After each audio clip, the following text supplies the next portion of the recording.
un client israélien qui essaye d'investir en France est souvent douteux. Le fait d'avoir des contacts directs avec le microcosme israélien sur des produits d'épargne, sur des fonds d'infrastructure israélo-israéliens, c'est monstrueux. C'était réservé à quelques familles israéliennes. De la générosité, des talents et du cœur, c'est la sauce du jour sur studioqualita.com. Et nous sommes ensemble aujourd'hui pour donner un coup de chapeau à des professionnels francophones, alors qu'ils soient avocats, gestionnaires de patrimoine, travaillant à la banque Mizrahi, Tfachot, experts comptables et même dans la communication. Bon, elle n'est pas là, mais je la cite quand même. Eh bien, restez avec nous parce que franchement, chapeau pour eux. Ils ont eu un prix. Ils ont été, on va dire, non pas décorés, mais disons, on a parlé d'eux lors d'un événement qui s'appelle les Business Awards. C'était une première, on est ravis de les accueillir. Alors il y a 2 personnes en Zoom et 2 sur le plateau. On va commencer par ceux qui sont sur le plateau, ce sera plus simple. Alors Laurent Pérez, bonjour. Bonjour. Bienvenue. Alors vous êtes gestionnaire de patrimoine pour la société Erez. À vos côtés, c'est Patrick Benzimra. Bonjour. Voilà, donc avocat des affaires et dans l'immobilier. Absolument. En Zoom, nous avons Emmanuel Serror. Bonjour Emmanuel. Bonjour et shalom à tous. Voilà, alors toi tu es directeur du développement de la clientèle francophone au sein de la banque Mizrahi Tfachot et nous avons the last but not the least comme on dit en anglais, c'est l'expert comptable Moshe Assouline. Bonjour Moshe. Bonjour, shalom ouvracha. Voilà, alors c'est un peu compliqué parce qu'on est nombreux mais j'espère que on va arriver à raconter tout ce qui s'est passé. D'abord, il faut dire que c'est vraiment un événement que des professionnels francophones soient, on va dire, mis en lumière comme ça. Parce qu'on le sait, la société francophone n'est pas tellement habituée à se fédérer. Et là, il faut bien le dire, c'était exactement ce qui s'est passé. Absolument. On est ravis effectivement que pour la première fois, en fait, il y ait une cohésion dans le monde francophone d'experts, chacun dans sa discipline ici en Israël. On a beau être français, mais je pense que plus vite on comprend qu'on doit garder notre essence, mais s'adapter au marché local et comprendre comment il fonctionne, et plus vite on est fort et on arrive effectivement à des résultats. Et donc je suis ravi que Daniel Rouache a eu cette idée remarquable de rassembler autour de ce business. Et de distinguer les meilleurs de Absolument. votre catégorie. En gros, c'est ça, quoi. C'est ça. C'est ça. Il se trouve que c'est dans le cadre de la Chambre de commerce Israël-France qui était en fait la meilleure instance pour rassembler ces professionnels qui sont en Israël, mais qui représentent des clients français qui travaillent en Israël, chacun depuis un certain nombre d'années. Et donc, c'était un réel plaisir de participer à cette soirée et d'être sélectionné. Ok, donc c'est un prix Business Award. Vous êtes les premiers nominés et élus de cet événement. J'imagine que ça va être reconduit tous les ans. Et puis, vous pouvez être fiers parce que je crois qu'il y avait à peu près une dizaine de personnes par catégorie. Absolument. J'ai cru comprendre qu'il y avait effectivement un jury organisé par la Chambre de commerce, remontant en fait les différents candidats dans chaque spécialité. Et c'est vrai qu'aujourd'hui, nous, on est arrivé Erez il y a maintenant 6-7 années, donc on est assez jeune dans ce marché israélien. Et on est absolument ravis et fiers d'avoir eu ce premier trophée. Et en plus, je rajouterais de voir des gens qu'on connaît bien, des gens comme Patrick, Emmanuel et Moshe à nos côtés. Voilà, ça nous donne une ambition pour l'avenir très très positive. Alors Moshe, vous êtes là depuis longtemps, vous avez déjà votre clientèle. Qu'est-ce que ça vous apporte un prix comme ça ? Qu'est-ce que ça vous dit de l'évolution, on va dire, des francophones en Israël ? Alors, je suis personnellement venu en Israël il y a plus de 31 ans. Notre cabinet existe depuis plus de 21 ans. Cette volonté de sélectionner ces business awards francophones prouve bien la présence de la francophonie dans le marché israélien. Le marché israélien aujourd'hui a tellement besoin de la Frenchy touch, de tout ce qu'on peut apporter au marché et au business israélien, et ça tombe à pic parce qu'on est encore aujourd'hui, j'étais en call avec un bureau d'expertise comptable français qui n'arrivent pas à parler. Pourtant, ils parlent tous les deux comptabilité avec un bureau d'expertise comptable israélien, un bureau d'audit israélien. Et notre rôle dans ce genre de situation est de jouer le rôle de charnière, de lien, d'expliquer un petit peu la mentalité business israélienne aux Français et la mentalité française aux Israéliens. Et donc, ce trophée-là, ce prix-là, tombe à pic à mon avis, puisqu'il ne va qu'encourager un service de qualité auprès des prestataires de services francophones. Alors Emmanuel Serror, vous le voyez, on va dire tous les jours, c'est votre quotidien, le service de la clientèle française. Vous offrez évidemment, vous servez les intérêts israéliens pour les francophones, vous essayez de leur expliquer les méandres du système bancaire. Ça vous a fait plaisir d'être distingué ? Oui, tout à fait, parce que je pense que tant nous, en tant que professionnels, que ceux qui nous suivent de l'autre côté de leur écran, qui sont en fin de compte la clientèle francophone résidente en Israël, mais pas seulement, ceux qui sont encore de l'autre côté de la Méditerranée, eh bien, tout ce petit monde mérite ces prix, mérite cette reconnaissance, car il est grand temps que, pas seulement au niveau de leur sionisme, de leurs convictions idéologiques, que la clientèle et que la communauté francophone qui gravite autour d'Israël eh bien, puisse être reconnue comme le méritant un service de qualité à la française, en français et en Israël. Car il est clair que ce gap culturel et ce gap de compréhension au sens propre et au sens figuré de tout ce qui tourne au niveau de l'économie israélienne est souvent un obstacle à faire venir des capitaux, à faire venir des gens, à faire venir, à rendre heureux, je dirais, toute une population qui l'a bien mérité, qui a prouvé plus d'une fois son lien avec Israël, qui est un lien viscéral et indestructible. Donc là, oui, je pense que cette fédération et cette volonté de dire il y a des professionnels de qualité qui sont capables de faire à la clientèle francophone en Israël des choses en comprenant et pas en signant des papiers sans avoir vu le début et la fin de la phrase, c'est quelque chose qui est méritoire, c'est quelque chose qui était nécessaire et c'est quelque chose qui nous permet de pouvoir faire de très belles choses pour Israël et pour la communauté francophone. Alors justement, vous qui êtes Patrick Benzimra là depuis très longtemps, oui. Chez les anglophones c'était normal, ça s'est toujours passé comme ça. Mais chez les francophones on avait l'impression que, ok, comme le disait très bien Emmanuel, très justement, on est sioniste, on lève des drapeaux, etc. Mais tout ce qui était business, tout ce qui était... voilà, c'était quelque chose... de pas très organisé. Voilà. Regardez, vous en êtes un exemple vivant. Qualita a été créé sur cette base-là, parce que les Américains, les anglophones faisaient leur alia avec leur contrat de travail dans leur valise. C'est toujours le cas. C'est toujours le cas, ce qui n'était pas le cas des Français qui arrivaient ici, qui étaient envoyés par l'agent juif, qui arrivait ici, qui était un peu perdu. Donc Qualita, vous êtes extrêmement bien placé pour savoir qu'il fallait organiser cette communauté francophone. Ce n'était pas le tout d'arriver, il fallait rester. Alors nous sommes également dans nos professions respectives, en fait, des têtes de pont, des ambassadeurs. Alors, quand nous représentons des intérêts israéliens vis-à-vis de la France, on vient représenter Israël en France. Et quand nous représentons des clients français en Israël, on vient expliquer, on vient adapter notre connaissance et notre expertise à la clientèle. Un client français qui arrive en Israël est assez souvent craintif.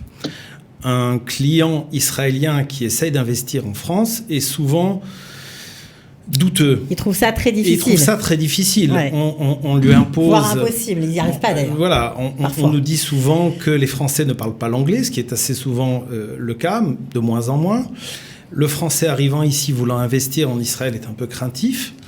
Et donc, nous sommes là pour les assister, pour leur tenir la main. On est bien au-delà de notre fonction d'avocat, d'expert comptable, de banquier ou de société d'investissement. Vous vous retrouvez, Moshe, dans ce que dit Patrick? Vous êtes bien au-delà de l'expert comptable?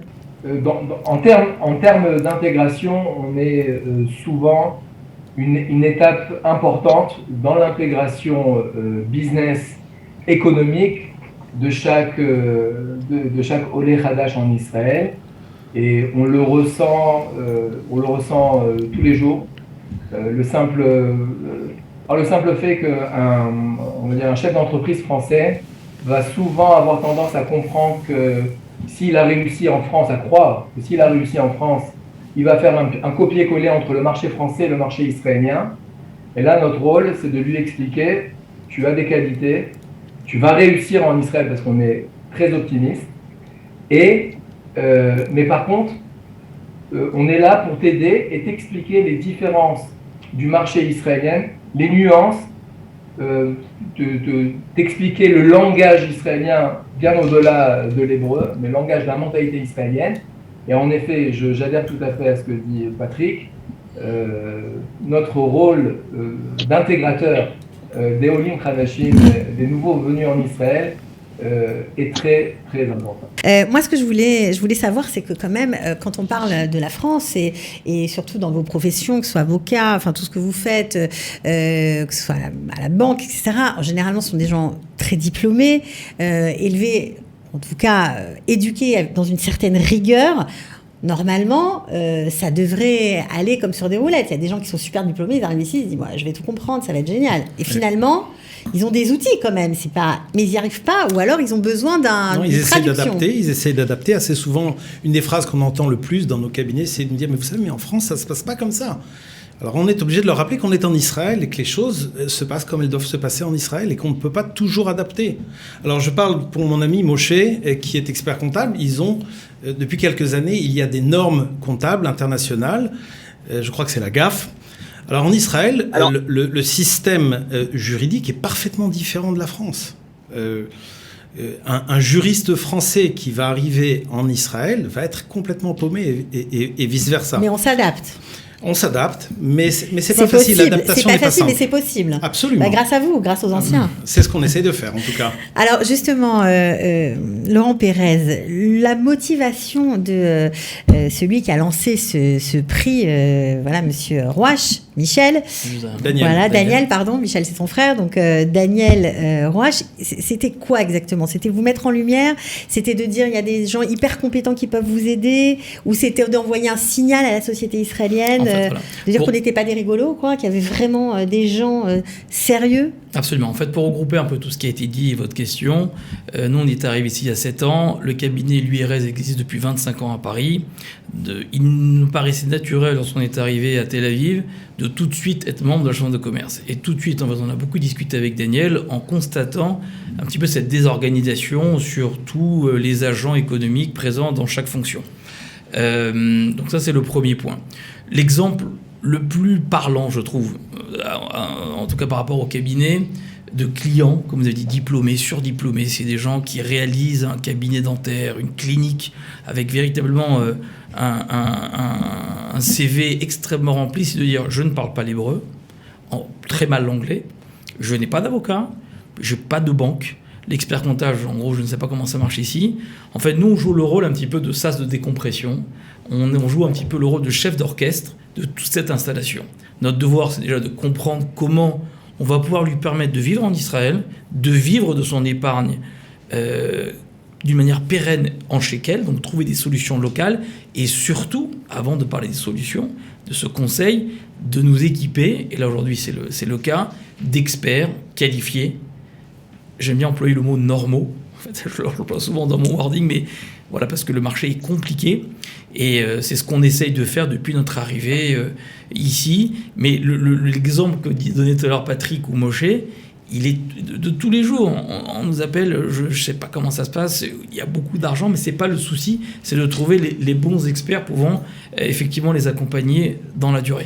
Alors là, vous avez parlé du côté français, mais moi, ce que j'aimerais savoir, c'est le regard des Israéliens sur cette société française qui apparemment s'organise de mieux en mieux, et c'est plutôt bien. Est-ce que pour le business, c'est aussi un avantage? C'est une bonne question. C'est tout à fait un avantage. Moi, j'ai une activité qui est un peu double, c'est-à-dire d'abord dans le droit des affaires et dans le droit immobilier. Et très souvent, je rencontre des professionnels de l'immobilier en Israël qui me disent « Ah, mais vous, les Français, c'est vous qui avez fait le marché. C'est vous qui avez créé le marché en Israël. C'est vous qui faites monter les prix. vous êtes une part extrêmement importante du marché immobilier. C'est vous qui faites également les prêts hypothécaires. On fait le marché. Il faut reconnaître que l'investisseur français en Israël a eu un rôle capital. Également dans les temps de crise. Dans les temps de crise, moi, j'ai ouvert mon cabinet en 1995, donc ça fait presque 30 ans. Et donc, j'ai suivi toutes les vagues d'investisseurs français en Israël. Au lendemain d'élections tendues en France, on voyait des vagues arriver. Au moment où il y avait des vagues d'antisémitisme en France, la même chose. Et pourtant, on voyait également des Français arriver en Israël au moment où il y avait des attentats. On a suivi toutes ces vagues-là. Et l'investisseur français est là. Il est bien là. Il fait vivre des professionnels. Absolument. Et ce qui est intéressant aussi, par rapport à votre question, ce que dit Patrick, c'est qu'aujourd'hui, l'épargnant, enfin, la famille qui s'installe, s'adressant à des experts comme nous le sommes aujourd'hui autour de cette table et via Zoom, lui permet d'accéder au marché israélien dans des conditions, entre guillemets, préférentielles. C'est certain. Aujourd'hui, le fait, une société comme Erez ou avec Patrick ou avec Moshe, le fait d'avoir des contacts directs avec le microcosme israélien sur des produits d'épargne, sur des fonds d'infrastructure israélo-israéliens, qui étaient complètement inconnus à la clientèle francophone, c'est monstrueux. C'était réservé à quelques familles israéliennes. Donc ça veut dire que même les Israéliens se rendent compte qu'il y a un poids important pour eux, pour leur propre business. Absolument. Et étant le plus jeune arrivé ici depuis que 7 ans, nos rendez-vous au cabinet sont de plus en plus israélo-israéliens, avec des promoteurs, avec des patrons de gestion dans des fonds très particuliers de private equity, en hébreu, où ils ont compris que nous représentions, nous tous ici, un marché. Et un marché sérieux. Absolument. Bon, alors c'est plutôt une bonne nouvelle. Emmanuel, est-ce que ce prix-là, ce premier Business Award, confirme en fait une tendance? Parce qu'on sait, par exemple, vous qui travaillez à la banque, qu'aujourd'hui, dans toutes les banques israéliennes, il y a des représentants francophones. Il y a des représentants francophones, c'est vrai, parce que c'est la force du marché, que c'est une nécessité. Mais pas beaucoup de banques n'ont relevé le défi comme la Banque Mizrahi Tfachot, troisième banque en Israël, l'a fait, au travers de mon initiative il y a un peu plus de 20 ans, de créer une antenne spécialement destinée à cette clientèle. Ça veut dire qu'on est capable aujourd'hui de pouvoir ouvrir un compte en banque, c'est normal, en tant que Français ou en tant que nouvel immigrant, en tant qu'Israélien, et de signer l'intégralité de la documentation dans la langue de Molière.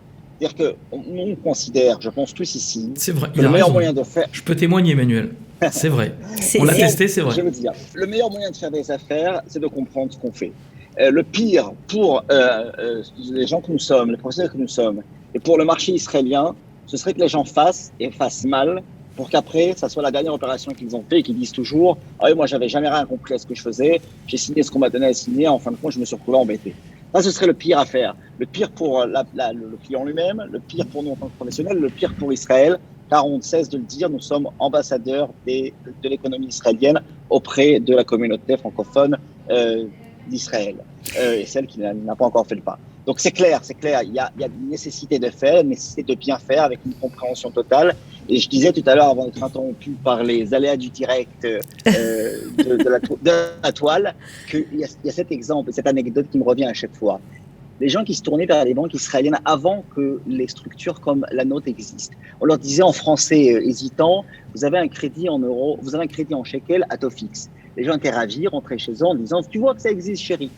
La mensualité arrivait le mois d'après et ils se rendaient compte qu'elle évoluait. Elle augmentait, elle baissait, elle baissait. Donc, il ne s'agissait pas d'un taux fixe à la française. Et en fait, ce que la personne qui ne connaissait pas le background culturel de la clientèle lui a oublié de lui dire, c'est qu'en Israël, il peut y avoir des taux fixes avec une indexation du capital, ce qui en revient en fin de compte à la française à un taux variable. Et les gens ne comprenaient pas. C'est pas une volonté d'induire en erreur. C'est une incompréhension. Voilà. C'est tout simplement, on n'utilise pas les mêmes mots pour dire les choses.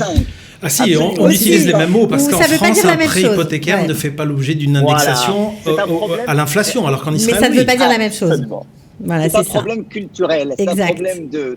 Si nous 5 ici et ceux qui nous regardent aujourd'hui, on est tous passés à un moment donné de notre vie dans le cadre de l'économie française, on sait qu'un taux fixe à la française C'est un taux fixe qui n'évolue jamais. Ouais. On sera à 1 000 euros. Donc en on 2022, comprend en et 2042. tout le monde a dû vivre ce genre d'expérience dans différents domaines. Alors Moshe Assouline, on va conclure avec vous parce que voilà, le temps nous est compté. En tout cas, je voulais juste signaler avant de vous donner la parole, Moshe, qu'il y avait quand même une femme avec vous qui s'appelle Armelle Azoulay, qui n'est malheureusement pas présente, mais franchement je la félicite parce que c'est pas évident, déjà parce que quand on est une femme et que en plus en Israël, en plus entrepreneuse, franchement bravo à elle d'avoir été aussi distinguée au même titre que vous pour son agence de communication. Voilà, c'est dit.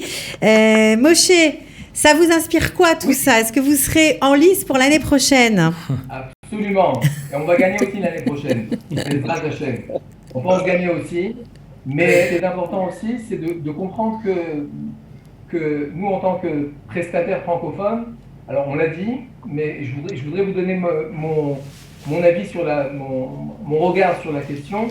Je suis en contact permanent avec des directions financières de Français qui ne connaissent pas du tout le monde israélien. Et pour moi, je suis toujours, on va dire, ému de voir combien notre cabinet peut aider à faire valoir la bonne image d'Israël à travers notre métier de fiscaliste et de comptabilité et d'auditeur. Et souvent, on a parlé beaucoup des Israéliens qui se sont intégrés, mais il y a aussi le regard du monde extérieur sur Israël. Et c'est souvent quelque chose d'extraordinaire de voir et de sentir la joie des prestataires de services parallèles ou bien même de directions financières ou hommes d'affaires qui n'ont aucun rapport avec le monde israélien, qui trouvent chez nous la mentalité européenne et aussi la langue de Molière. Donc merci beaucoup. Oui, ça aide, c'est sûr. Effectivement, moi j'ai l'habitude de faire toujours très attention, de par mon métier, à bien une bonne rédaction des textes, que ce soit en hébreu ou en français. On a le plaisir, quand on s'adresse à des cabinets d'avocats en France, même si le papier en tête est un papier de cabinet d'avocats israélien, d'inscrire une bonne langue française, sans faute d'orthographe. Et ça surprend certains. Voilà. Bon, en tout Patrick, le directeur financier de France Télévisions, que j'avais en ligne la semaine dernière, parce qu'évidemment, ils ont aussi une structure en Israël, avec des envoyés spéciaux, France 2 et compagnie, me disait exactement ce que tu viens de dire. Bon. Il disait, dis donc, malgré vos 25 ou 30 ans en Israël, vous parlez encore drôlement bien le français. Voilà.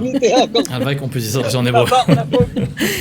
Bon, en tout cas, merci d'avoir été avec nous. Bravo merci vraiment pour ce prix. C'était une belle soirée. On a vu quelques images. Voilà, nos fonds d'écran l'attestent. L'ambassadeur aussi a été présent. En tout cas, on espère qu'il y aura une édition numéro 2. Apparemment, je pense que oui. Absolument. On espère. Alors, on prend rendez-vous pour l'année prochaine. On y travaille. Avec plaisir. Exactement. Tout reste à faire maintenant. Au boulot. Nous serons là. À bientôt. Merci beaucoup, Cathy. Merci, Cathy. Bye. De la générosité, des talents et du cœur, c'est la sauce du jour sur studioqualita.com.